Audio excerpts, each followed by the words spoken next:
Welcome dear रॉकर्ट्स। आज हम देखने वाले हैं गंधर्वा। मूवी की शुरुआत एक गांव से होती है जहां पर हम अविनाश नाम के एक आदमी को देखते हैं जो इंडियन आर्मी में एक सोल्जर है और वो अपनी छुट्टियां मनाने के लिए अपने गांव आया हुआ है। गांव आने के बाद वो अपने दोस्त बादशाह और जोसेफ से मिलता है और फिर फाइनली घर पहुंचने के बाद उसके घर वाले उसको देखकर बहुत खुश होते हैं। तभी उसका दोस्त बादशाह उसे मोहर्रम फेस्टिवल में आने के लिए इनवाइट करता है। फेस्टिवल के दौरान हम बादशाह को देखते हैं जो सामने वाली दुकान पर चूड़ियां खरीदने वाली अपनी गर्लफ्रेंड रजिया पर लाइन मार रहा होता है, पर देखते देखते कोई बादशाह को वहां से अगवा कर लेता है। अगले सीन में हम देखते हैं रजिया के परिवार वाले बादशाह को एक जंगल में ले जाकर पीट रहे होते हैं। तभी रजिया का बाप उन गुंडों से उसके पैर काटने के लिए कहता है, पर इससे पहले कि वो वार करता तभी वहां पर अविनाश आकर उसको बचा लेता है और उन गुंडों की खूब धुलाई करता है। अब ये मैटर पूरे लोगों के सामने आता है जहां अविनाश रजिया के पिता को समझाता है कि देखो रजिया भी बादशाह से बहुत प्यार करती है, आप प्लीज इन दोनों की शादी करवा दीजिए जिससे दोनों खुश रहें और अच्छे रहें। ये सुनकर फाइनली रजिया का बाप भी शादी के लिए मान जाता है। इसके बाद हम अविनाश को देखते हैं जो घर पर रेडियो के जरिए एक न्यूज सुनता है जहाँ भारत और पाकिस्तान के बीच होने वाली जंग के बारे में कुछ अपडेट्स दिए जा रहे होते हैं। अब वो अपनी माँ के हाथ के बने हुए लड्डू खाता है जिस बीच उसकी माँ उसे जल्द से जल्द शादी करने का सुझाव भी देती है। फिर थोड़ा मन को हल्का करने के लिए अविनाश और उसके दोस्त गांव में टहलने के लिए जाते हैं। तभी वहां पर चूड़ी पहनने की रस्म को वो देखने के लिए रुक जाता है जहां एक शैतानी बच्चा उन्हें चोर समझकर सारे गांव वालों को उनके पीछे लगा देता है। लेकिन आखिर में जब सब पकड़े जाते हैं तब अविनाश को देखकर वहां के सारे लोग पहचान जाते हैं कि ये तो गोपाल राव का बेटा है। एक्चुअली अविनाश अपनी होने वाली पत्नी अमूल्या को देखने के लिए आया था। फिर थोड़ा वक्त बीतने के बाद इनकी शादी भी हो जाती है। इसके बाद वो अपनी रात एक दूसरे को सरप्राइज गिफ्ट देने में और अपनी लव लाइफ एंजॉय करने में बिता लेते हैं। अब अगली सुबह अचानक पोस्टमैन अविनाश के घर पर आकर उसको ज्वाइनिंग लेटर देता है और कहता है कि भारत पाकिस्तान में जंग छिड़ चुकी है और वो तुम्हें ज्वाइनिंग के लिए बुला रहे हैं। जो सुनकर अविनाश की माँ बहुत ज्यादा नाराज हो जाती है और उसको जाने से मना करती है। बट अविनाश एक सच्चा देश का सिपाही है, इसीलिए वो अपने घर वालों का मान रखते हुए फाइनली अपने देश की सुरक्षा के लिए निकल पड़ता है। इसी बीच अपने पति को जाते हुए देख अमूल्या बहुत रोती है और जाते हुए उसको एक डायरी देती है जिसमें उसने अपनी यादों को संभाल के रखा होता है। फाइनली मेघालय बॉर्डर पहुंचने के बाद अविनाश अपने बटालियन को ज्वाइन करता है जहां उसके सीनियर उसको जिम्मेदारी के साथ पाकिस्तान के साथ होने वाली जंग के लिए स्पेशल ऑर्डर्स देते हैं। जिसके बाद वो अपनी बटालियन को लेकर पाकिस्तान के सारे सैनिकों को वहां पर एक एक करके साफ कर देता है। लेकिन लड़ाई के दरमियान अविनाश का पैर फिसल जाता है जिस वजह से एक बड़ी सी खाई में गिर जाता है और उसकी वहीं पर मौत हो जाती है। अब अविनाश के शहीद होने की खबर पूरे उसके घर वालों को, गांव वालों को, सभी को पता चल जाती है और सभी को तगड़ा झटका लगता है। फिर अविनाश के पार्थिव शरीर को लेके जाया जाता है जहां हिंदू मुस्लिम दोनों भाई लोग एकता के साथ उसका अंतिम संस्कार करते हैं। उसके बाद डायरेक्ट सीन दिखाया जाता है 2021 का जहां मुख्यमंत्री विश्वनाथन का एक्सीडेंट होने के बाद उन्हें अस्पताल में एडमिट किया जाता है जहां उनका बेटा काशी और उनका भरोसेमंद लीडर विजय भास्कर वहां पर आता है। पर जब वहां के न्यूज रिपोर्टर्स उससे अगला मुख्यमंत्री बनने के लिए सवाल पूछते हैं तो वो कहता है कि मैं मुख्यमंत्री तो नहीं बनना चाहता और सारा फैसला जो है वो जनता करेगी। अगर जनता मुझे मुख्यमंत्री के रूप में चुनती है तो मैं अपना कर्तव्य जरूर निभाऊंगा, और इतना कहकर वो वहां से चला जाता है। अब हम अगले सीन में काशी और उसके कुछ लीडर्स को विजय भास्कर को रास्ते से हटाने के बारे में बात करते हुए सुनते हैं जिससे हमें ये पता चल जाता है कि मुख्यमंत्री का बेटा काशी अपने बाप की कुर्सी पाने के लिए ही ये सब कुछ कर रहा है, जबकि विजय भास्कर एक ईमानदार नेता है और काशी और उसके आदमी विजय भास्कर को मारने की अब प्लानिंग करते हैं। जिसके बाद हम अब्दुल्ला नाम के एक डॉन को देखते हैं जिससे बहुत सारी पार्टियों के भ्रष्टाचारी नेता मिलने आए होते हैं। अब्दुल्ला खास करके पॉलिटिशियन लोगों की मदद करता है और बुरे कामों में उनका साथ देता है। अब सीन शिफ्ट होता है और हम अचानक अविनाश को देखते हैं जो कि मर चुका था लेकिन रियलिटी में वो जिंदा है।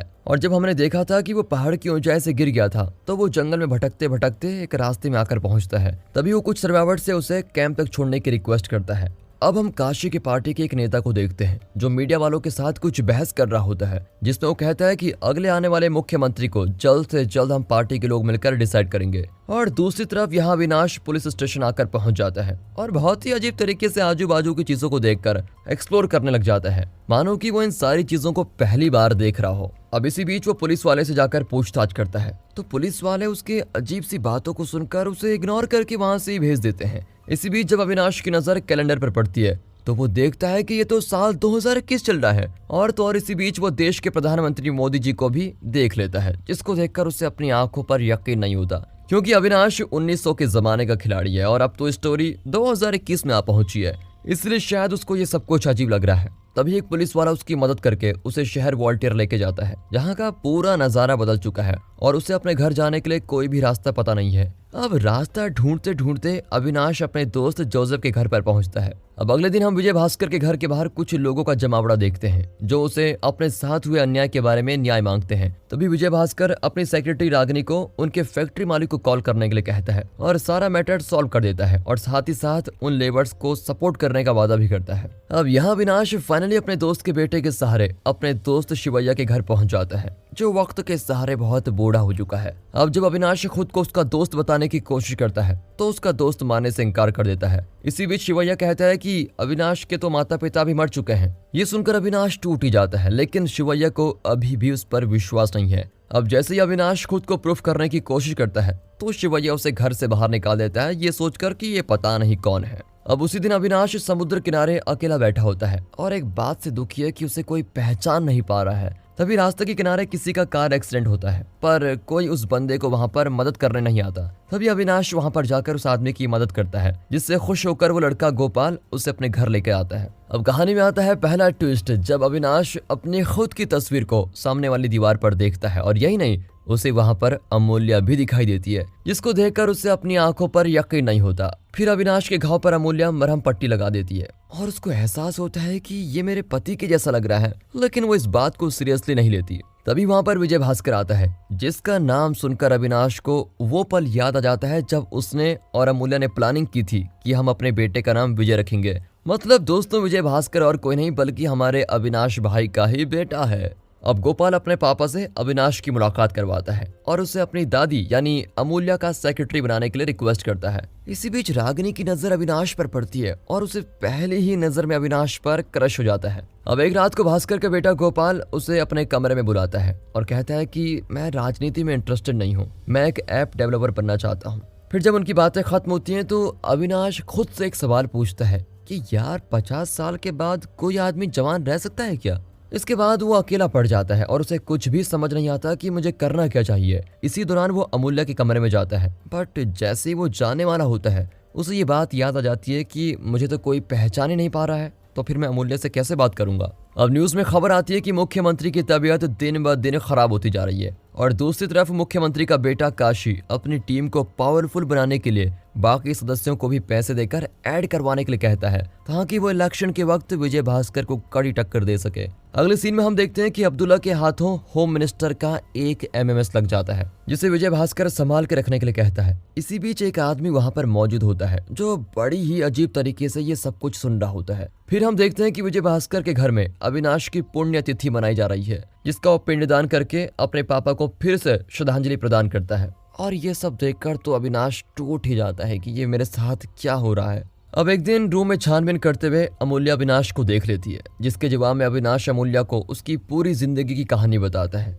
जिसके जवाब में अमूल्या उसकी बातों पर यकीन नहीं करती। फिर अब अमूल्या को भरोसा दिलाने के लिए अविनाश अपनी जिंदगी की बीती हुई पूरी A to Z कहानी उसे बताता है कि किस तरह उसके साथ क्या क्या घटनाएं हुई। शुरुआत में तो अमूल्या उसकी बातों पर यकीन नहीं करती, लेकिन जब वो कुछ ऐसी बातें बताता है जो सिर्फ अमूल्या और अविनाश को ही पता थी, तो फिर अमूल्या को उस पर विश्वास हो जाता है। इसके बाद वो दोनों किस करते हैं और इसी बीच उनका बेटा यानी विजय भास्कर वहां पर आ रहा होता है, लेकिन कॉल पर होने की वजह से वो वहां से चला जाता है। बट अनफॉर्चुनेटली उस घर की नौकरानी उन्हें देख लेती है। यह अविनाश अमूल्या से कहता है कि वक्त आने पर हम सबको सच बता देंगे। अब यहाँ पर काशी और विजय भास्कर को चुनने के लिए सारे नेता मिलकर एक मीटिंग करते हैं, जिसमें वे फैसला नहीं कर पाते कि अगला मुख्यमंत्री कौन होगा, इसलिए वो उस मीटिंग को पोस्टपोन कर देते हैं। अब अगले दिन काशी की पार्टी का आदमी विजय भास्कर से मिलने आता है। दरअसल वो यहाँ पर काशी को मुख्यमंत्री बनाने के लिए कुछ बातें करने आया होता है, लेकिन विजय भास्कर उसे अपनी ही बातों में फुसलाकर खुद मुख्यमंत्री बनने का फैसला उसे बता देता है। अब ये देखकर तो वो आदमी भी कंफ्यूज्ड है कि ये भी मुख्यमंत्री बनना चाहता है, वो भी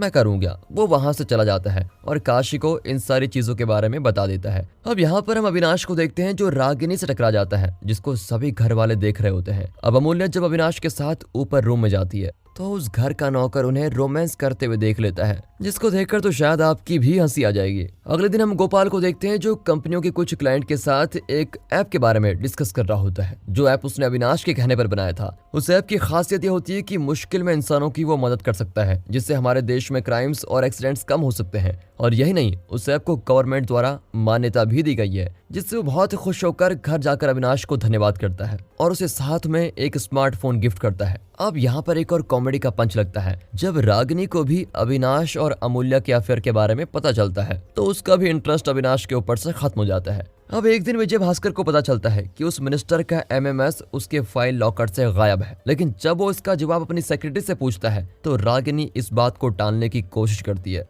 जिस वजह से उसे उस पर शक हो जाता है और वो उसको जान से मारने की कोशिश करता है कि तभी अविनाश वहां आकर उसको रोक लेता है, जिसके बदले में विजय भास्कर उसे थप्पड़ लगा देता है। ये सब अमूल्या भी देख रही होती है, जिसके जवाब में अमूल्या भी विजय भास्कर को एक थप्पड़ लगा देती है। फिर वो अविनाश की सारी सच्चाई घर वालों को साफ साफ बता देती है, लेकिन उसकी बातों पर कोई यकीन नहीं करता। उल्टा सभी लोग अविनाश को ही दोषी मानकर घर से बाहर निकाल देते हैं। इसी बीच खबर पता चलती है कि अविनाश को किडनैप कर लिया गया है। फिर अगले दिन अमूल्या अविनाश की किडनैपिंग की रिपोर्ट लिखवाने पुलिस स्टेशन पहुंच जाती है, जहां डिटेल्स पूछते वक्त खुद पुलिस ऑफिसर कंफ्यूज हो जाता है कि आखिर ये सब कैसे पॉसिबल है। 1900 2021 ये क्या स्टोरी बता रही हो तुम? मतलब देखा जाए तो यहाँ पर बेटा बाप की उम्र से बड़ा है। अब अब्दुल्ला अविनाश को किडनैप करके अपने अड्डे पर लेके आता है और अपने गुंडों से उसे जान से मार देने के लिए कहता है, लेकिन अफसोस उसका कोई प्लान सक्सेसफुल नहीं होता। उल्टा अविनाश को देखिए वो कैसे गुंडों की धुलाई कर रहा है। फिर वो लास्ट में अब्दुल्ला की जान बख्शकर वहां से चला जाता है। इसी बीच पूरे सोशल मीडिया के जरिए अमूल्या की और अविनाश की अफेयर की स्टोरी पूरे स्टेट में वायरल हो जाती है,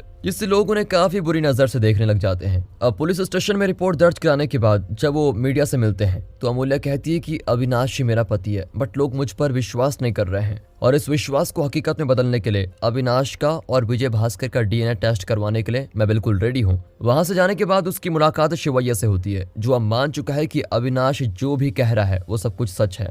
एक तरफ मीडिया में अविनाश के डीएनए टेस्ट के बारे में खबरें चल रही होती है, तो दूसरी तरफ काशी अपने पार्टी मेंबर्स के साथ जश्न मना रहा होता है कि इस बार वो विजय भास्कर को बदनाम करके ही रहेगा। एक रात विजय भास्कर अपनी बदनामी के बारे में सोच रहा होता है, तभी अब्दुल्ला उससे कहता है कि मुझे अविनाश की बातों में सच्चाई लग रही है, क्योंकि उसे वो सारी चीजें पता है जो सिर्फ मेरे बाप को और अविनाश को पता थी। और अब तो अविनाश और विजय के डीएनए टेस्ट भी मिल चुके हैं और उससे पक्का यकीन हो जाता है कि अविनाश ही विजय भास्कर का बाप है। ये बात भी पूरी तरह मीडिया में फैल जाती है और डॉक्टर भी सोच में पड़ जाते हैं कि हाउ इज इट पॉसिबल, क्योंकि ऐसा केस उन्होंने आज तक अपनी जिंदगी में पहले कभी नहीं देखा। इसलिए इस मिस्ट्री को सुलझाने के लिए प्रोफेसर गिरीश सोलंकी को ये केस सौंपा जाता है, जो अपने आप में एक बहुत बड़े साइंटिस्ट होते हैं। अब प्रोफेसर सोलंकी इस पूरे केस की डीप जांच करते हैं और साथ ही साथ अविनाश भी उन्हें अपनी जिंदगी में हुए सभी अजीब चीजों के बारे में बता रहा होता है। और यहाँ दूसरी तरफ विजय भास्कर भी अपने गुस्से को कंट्रोल नहीं कर पाता और वो अविनाश को मारने के लिए निकल पड़ता है, पर वहीं रास्ते में जाते वक्त काशी के गुंडे उसे दबोच लेते हैं। और यहाँ दूसरी तरफ डॉक्टर गिरीश सोलंकी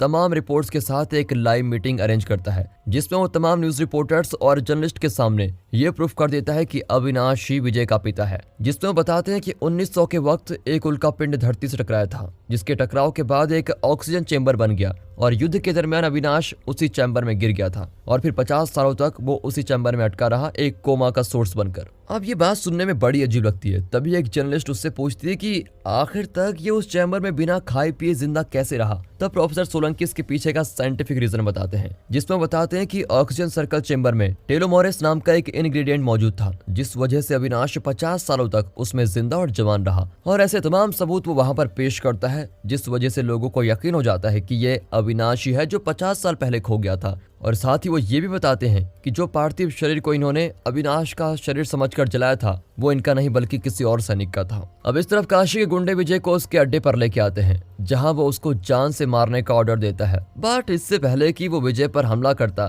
तभी वहां पर एंट्री होती है अपने डैशिंग अविनाश भाई की, जो बड़े ही खतरनाक अंदाज में वहां पर एंट्री करके सभी को मार डालता है। मौके का फायदा उठाकर काशी विजय पर चाकू से हमला कर देता है, बट जैसे ही वो दूसरा हमला करता है तभी अविनाश बीच में आकर उसका वार अपनी पीठ पर ले लेता है। ये देखकर तो विजय को भी अविनाश के बारे में अपनापन फील हो जाता है। अब अविनाश विजय को अपने कंधे पर ले जाकर सारे गुंडों को चाकू से मारता है और यही नहीं, वो काशी के गले पर भी वार करके उसे मार डालता है। अब विजय की हालत को देखते हुए उसे तुरंत अस्पताल लेके जाता है, जहां डॉक्टर उसे कहती है कि इन्हें ब्लड की सख्त जरूरत है। ये सुनने के बाद अविनाश उसे अपना खुद का खून देता है। तभी मूल्या भी अपने परिवार के साथ वहां पर पहुंच जाती है। अब विजय भास्कर को यह एहसास होता है कि अविनाश ने उसकी जान बचाकर उस पर काफी बड़ा एहसान किया है और वो फाइनली मान जाता है कि अविनाश ही उसका पिता है। फिर मूल्य और अविनाश को एक साथ देखकर वो काफी खुश होता है और फिर तबीयत में सुधार आने के बाद विजय सीएम की कुर्सी संभालने के लिए रेडी होता है। तभी वहां पर आर्मी का एक ऑफिसर आता है और अविनाश को दोबारा ड्यूटी ज्वाइन करने के लिए ज्वाइनिंग लेटर देता है, जहां अविनाश को ऑपरेशन मास्क के लिए चुना गया है और अविनाश भी उसे बिना कुछ कहे एक्सेप्ट कर लेता है। और इस तरह की हैप्पी एंडिंग के साथ दोस्तों ये मूवी यहाँ पर खत्म होती है। दोस्तों हम देखते आए हैं कि जब भी टॉलीवुड साउथ की मूवीज बनती हैं तो यहाँ पर जो भी एक्टर एक्टिंग करता है बड़ी सटल अंदाज में एक्टिंग करता है। आपको क्या लगता है बॉलीवुड में ऐसा कौन होगा जो अविनाश के रोल के लिए बिल्कुल परफेक्ट बैठता है? कमेंट करके जरूर बताइएगा। बाकी आपको एक्सप्लेनेशन अच्छा लगा हो, मूवी अच्छी लगी हो, वीडियो अच्छी लगी हो तो लाइक कीजिए ना। बाकी मिलते हैं अगली वीडियो में, तब तक के लिए गुड बाय, अपना ख्याल रखिए and finally thanks for watching.